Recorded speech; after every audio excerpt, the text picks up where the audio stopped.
In international relation, there is no permanent friend, no permanent enemy, but there is only permanent interest. So this perfectly matches with the India-US relationship in current day scenario. So my topic is India-US relationship.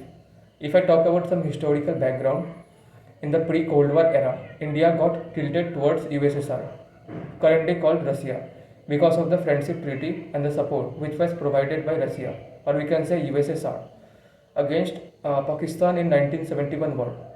The country Pakistan at that time was backed by USA in the various ways like geopolitical and also supporting the military equipments like arms, ammunitions, etc. But post Cold War era, things started getting changed because of the India's increasing presence, or we can say stance in the global level, are also increasing China's assertiveness in the Indian Ocean region and changing the global geopolitical dynamics. This all worked as a catalyst and changed India-US relationship from estranged democracies to strategic partnership. If I talk about some areas of cooperation, first should be economic cooperation. USA is the India's largest trading partner and only country with which India shares the largest amount of trade surplus, around $35 billion, and number of that is $50 billion FDI comes into India. And next area of cooperation is energy cooperation. In 2018, India USA signed a energy cooperation pact, and also in 2008, India USA signed a deal in nuclear reactor, under which USA will help India to establish 6 nuclear reactors in Andhra Pradesh. And if I talk about some global partnership, both the countries are member in Quad, G20, and also in the East Asia Summit. And also USA is helping, or we can say supporting India, or India's interest to getting a permanent seat in the United Nations Security Council. And also USA is pushing India's interest to be getting into the G7 group. So next important pillar is the defense cooperation. It is the major, or you can say main pillar of the India-US relationship.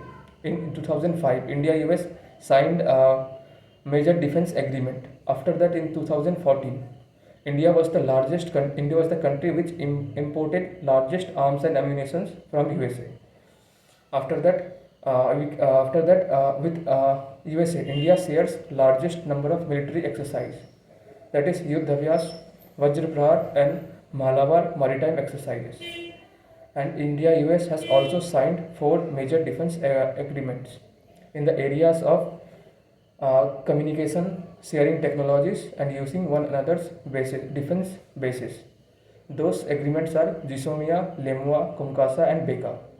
And another angle of the India-US relationship is counter-terrorism steps. India and USA has signed a agreement in the counter-terrorism activities. In 2010, USA has also helped India to designate Jaish-e-Mohammad's leader Masood Azhar as a global terrorist under the United Nations Security Council's 1267 Act. So if I talk about some challenges, balancing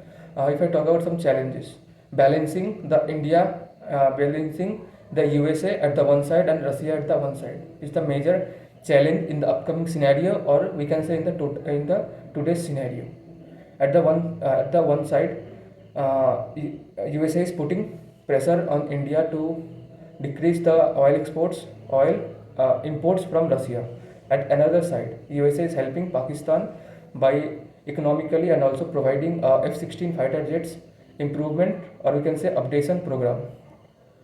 This is a double standards that is being shown by the USA, and also added India, and also USA has added India in the currency manipulation watch list.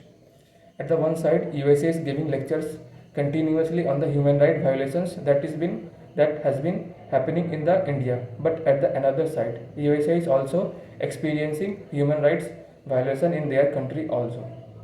So if I talk about some way forwards, India have to balance the both relationship with Russia and USA, putting forward the national interest first. And USA also knows that in South Asia, or we can say Asia, India is the only country which can resist China's aggression. So rather than hurting India's interest by providing by providing money or providing F-16 fighter jets updation program to Pakistan. Rather than doing that, USA should start helping, or we can say supporting India. And the two countries' relationship matters very much, and it is considered that both countries' relationship can save 21st century. So rather than hurting one another's national interest, both countries should start cooperation. Thank you.